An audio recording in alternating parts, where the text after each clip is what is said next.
Tinagawan nga pala ni Tampo si Papa Tampi. Dahil nga pala uutusan siya. Dahil nga pala magtatagal siya ng braids. Dahil nga pala sobrang katina. Nagpatulong nga pala siya kay Tampo. Dahil very good siya, meron siyang bagong alaga. Ngayong araw nga pala, mamimiesta kami. Punta nga pala kami kila nanay. Dito nga pala, meron simpleng handa si nanay. Kaya naman kakain na nga pala sila. Dito nga pala, madaming bata na nag-aabang sa amin. Dahil nga pala, gusto nila makipaglaban ng Stardy. Tsaka nga pala, ngayon lang daw nila ako nakita. Dito nga pala, nakipaglaban kami ng Stardy. Dito nga pala ang laban. Dito nga pala kami na nauna. Dito nga pala, pagkatapos namin, yung nagpipilian na sila kung sino lalaban. Dito nga pala, naiya pa sila dito. Dito nga pala, napalaban na sila. Dito nga pala, i-like nyo kung kami ang mananalo. Tsaka nga pala, sila naman ang Team Puso. Dito nga pala, okay na. Dito nga pala umuwi na si Papa Tampi. Nagpabili nga pala si Tampo ng hamster. Kaya nga pala madami nagbebenta doon. Dito nga pala sobrang katinambok ni Papa Tampi. Kaya naman kamot nga pala siya ng kamot. Dito nga pala pagkatingin ni Papa Tampi sa salamin ay meron siya napansin. Kaya naman tatanggalin niya na.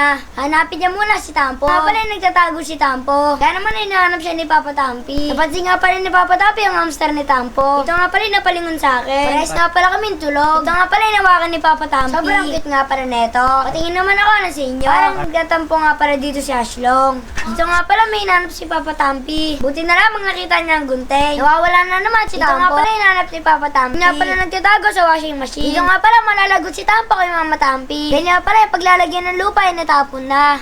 Dito nga pala, tinulungan ni Tampo si Papa Tampi. Ginugupit nga pala yung buhok. Dito nga pala, tatanggalin niya na yung tali. Dahil nga pala, medyo nairita yung buhok ni Papa Tampi. Dito nga pala, paunti-unti niya na ito na natatanggal. Dito nga pala, paunti-unti niya na ito na natatanggal. Dahil nga pala, gusto naman ni Papa Tampi yung pababang braids. Dito nga pala, sinusubukan niya. Medyo mahirap nga pala yun. Kaya naman susunod na tayo magpapaganon. Dito nga pala, okay na yung buhok ni Papa Tampi. Sobrang dami nga pala nalagi sa kanya. Doon na talaga pag tumatanda na. Guys, bagong ligo na nga ako. And then yung buhok natin, guys.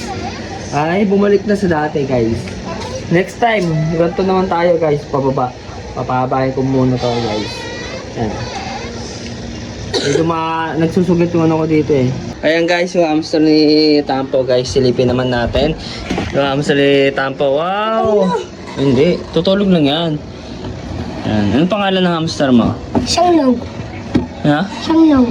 Shanlong. Ayan, guys, oh. Hindi naman siya nakagat, guys. Mabait naman siya. Kala ko nga bulag to, guys, eh. Kasi wala yung umalit yung ano, yung mata singkit. Ayun, tumatalo, no. Patingin naman ako ng mga alaga niya, mga katampi. Yan. Gusto ni Tampo yan, no. Kaso nag-iisa siya, guys, eh. Yan, mas gusto niya nasa ilalim ng kusot. Yan, nag-uukay talaga. Hinahanap namin to, eh. Kaso wala siya, guys. So, yan, guys, yung hamster. Ang cute naman ng hamster. Ayan, guys, oh. Ang cute niya, guys, oh. Aba, lalambitin yung hamster niya, guys. Ang galing, oh. Hello. Hindi siya, nangagat na, oh. Pag pinisa mo, mangagat siya, syempre. Yung pagkain niya, guys, nandito, eh. Naubos niya na ata, yan, oh. Wala na, naubos na yung pagkain niya, guys.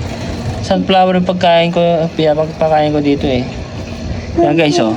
Kanina kala ko wala na, yung pala tulog na tulog. Grabe pala matulog to, guys.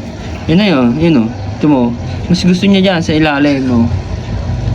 Natatakot kay Tampo, guys. Ayun, oh. Sa ilalim na. Oh, nasa ilalim na, wala na, nasa ilalim na.